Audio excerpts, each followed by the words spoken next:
Hey guys, this is Naval Reviews Redux or Reviews 2 Electric Boogaloo. Mostly because I realized that the first series was stiff, kind of autistic, kind of euphoric, and overall just bad because it was based on paper and not actual performance, and didn't really have any actual valuable information. This series is more directed to give you guys information that can't really be found on Wikipedia or most other sites, and so it won't really be solid information. It's gonna be like some background info and stuff, historical context, and my own opinions, since it's a review, kind of like not like a real review, but like a sort of like review, yeah.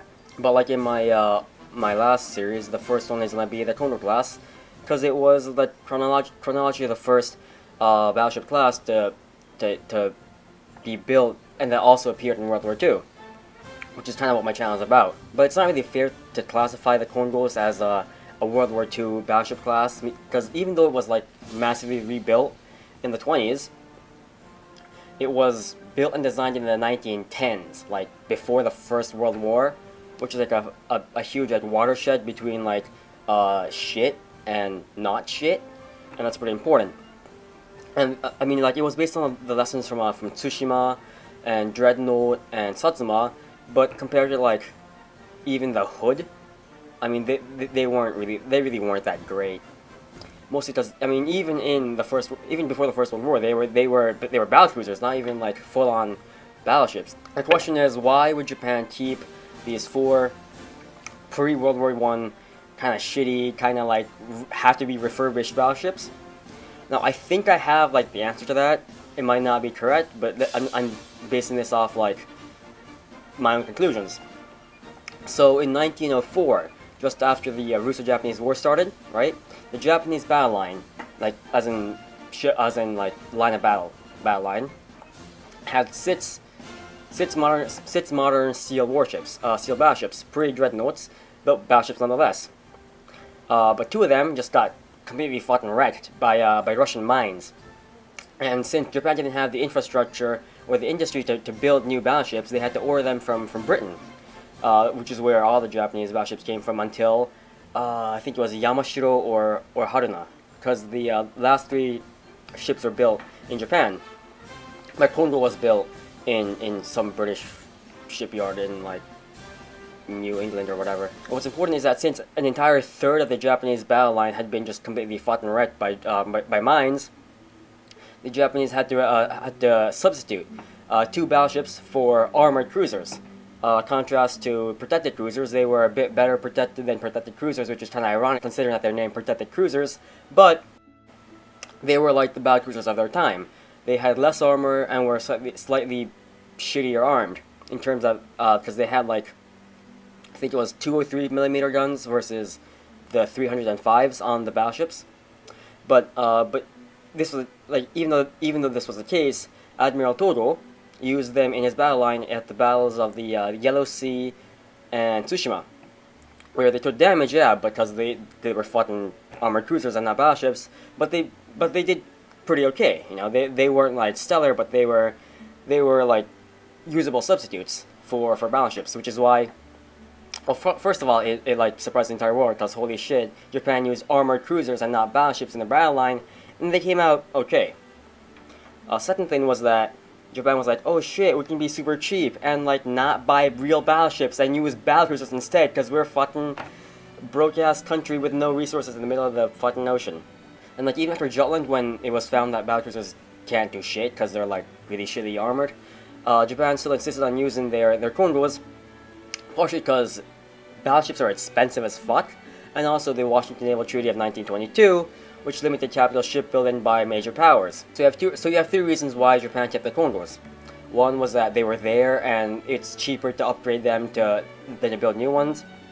Second was that the Washington Naval Treaty of 22 limited their building. And the third was that back in 1905, Admiral Togo had used them effectively as part of the battle line to replace actual battleships. You know, that had used like uh,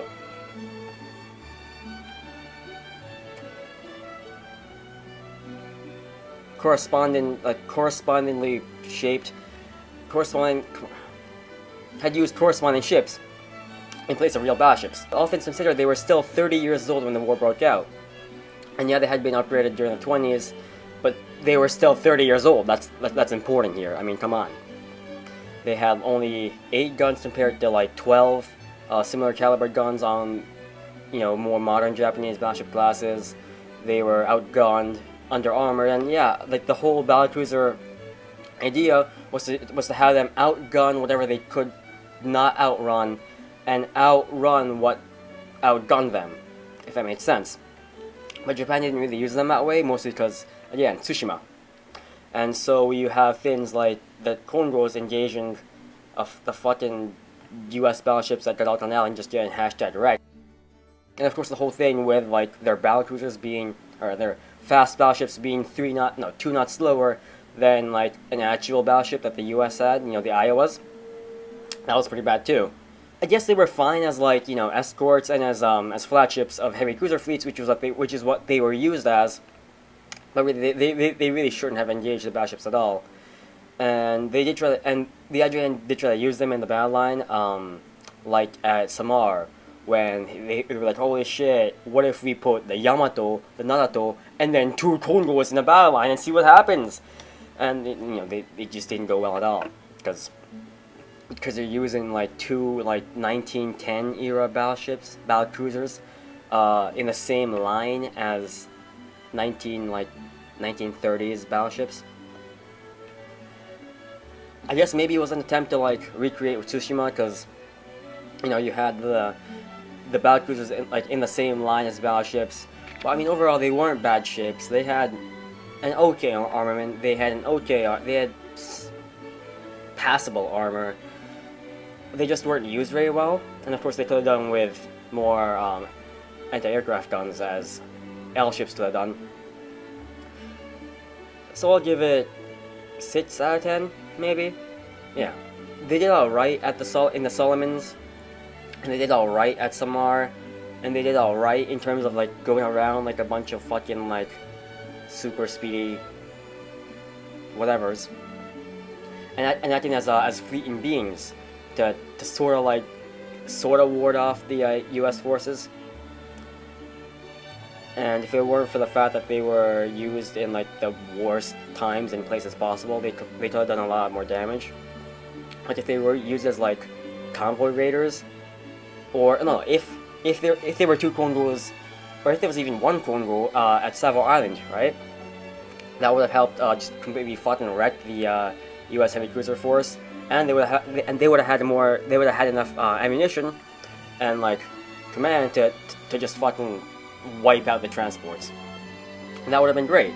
It's just that they just weren't used properly, which is a big problem with any ship really, but especially prominent with that fancy words again with the Kongos. So again, 6 out of 10, not bad. I should be at track right now, track practice, right? But I like fucked up my hamstring or whatever, so I can't run. I'm not sure if I can run tomorrow. But if I can, this won't be out until like Thursday or Friday. Also, I realized that I was biking to school like this morning, and I realized that holy shit, my outro video had no fucking sound. I was like, oh, I'm so retarded. So I'm sorry for that, cause no sound. I mean, no, not no sound, no music, no background music. So it was kind of awkward at times, right? Yeah, that happens. I mean, come on, shit happens, man. But still sorry for that. And thanks for watching. Until next time, I'll see you guys later. Bye.